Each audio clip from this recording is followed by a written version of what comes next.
Hello, my name is Carlos Antonio Rodriguez Osuna, and this is my key activity final delivery. The name of our project is Thermodynamics and the Environment. Let's go with the research question. My research question is, what is the relationship between the temperature of the atmosphere and the amount of pressure present?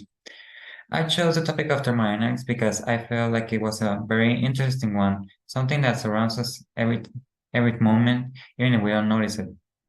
And I wanted to see the relationship between these two variables because I think it gives us the most profound description of what thermodynamics is. Let's go with the objectives and hypotheses. The objectives are to set up materials in order to use them, to heat up the bottle till it reaches the desired temperature, and to measure the amount of expansion the bottle had during different temperatures. Basically, each step we need to take care of our project. And the hypothesis I came up with is if the temperature applied on the bottle keeps rising, then the pressure inside the bottle will increase at a similar rate, causing the straw to go up because the heat will cause the water to turn into gas the more there is of it. Justification.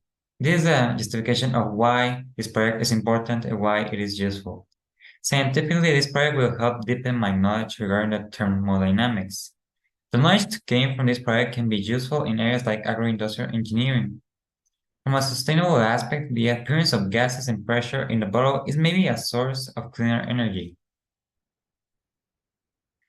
And a bit of an introduction to thermodynamics is well, in this project we are working with the third law of thermodynamics. So what is the third law of thermodynamics?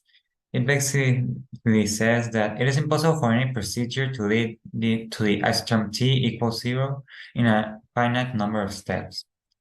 It relates heat and entropy at its ultimate lowest temperature, which refer to any solid material made up of atoms arranged order.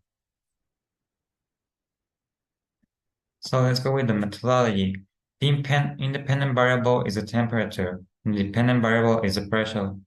This is self-explanatory because the amount of pressure depends on the temperature we apply, in this case to the bottle, and it changes the environment, changing by consequence the pressure.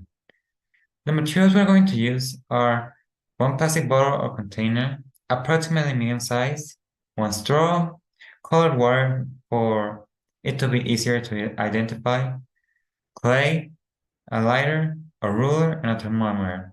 Those two last ones mostly to measure our results. The essential part of this process was to set up the materials, and after having done that, it was time to measure the distance under the different environments. In the picture on the left, we can see the material set up. The bottle with the cold water for it to be easier to identify the level of the water, and the straw penetrating the cap and sealed with clay so no air escapes. In the left, you can see that it is at room temperature, so the water really is not rising very much. But on the left, when you apply heat, you can see the water has risen almost to the top of the bottle, showing us that the pressure did change based on temperature. So our results in data collection. The two sets of data I started to collect were the height or distance the water inside the straw moved and the temperature being applied to the bottle. The way I collected this data was by using a ruler for the height as you saw previously and a thermometer for the temperature. Here below you can see a table with the results of the water displacement based on the temperature it received. So let's analyze this. The hypothesis presented earlier turned out to be correct, since the pressure was changed by the temperature. The temperature did change the pressure inside the bottle, but it wasn't enough to move the straw like I mentioned in my hypothesis, so that was a failure by me. And instead of focusing the movement in just the water inside, I think it would have been optimal to maybe check with lower temperatures, and it's an opportunity to make the experiment better and have more useful results, let's say. Some of the conclusions we can reach with this experiment are the following. This experiment helps us see the effects that temperature has on the pressure of an atmosphere. This is something that happens every day around us all the time, but we don't truly notice it.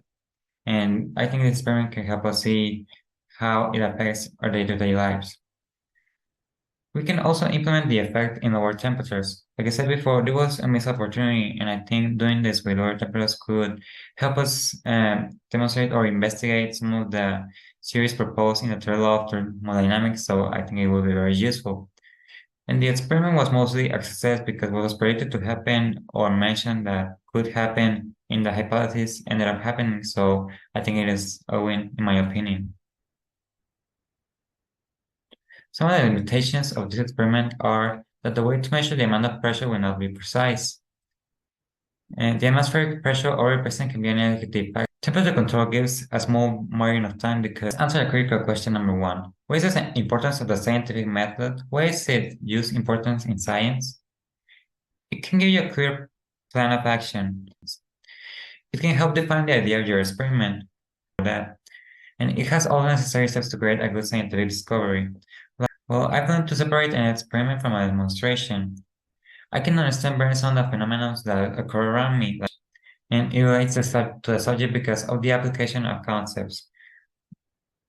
So yeah, this is the sources I use, and overall the experiment was really quite I was quite doubtful of it at times, but I think I reached a conclusion and everything that was really satisfying and maybe not perfect, but I think I learned a lot from this and I can use the experience to make something even better in the future.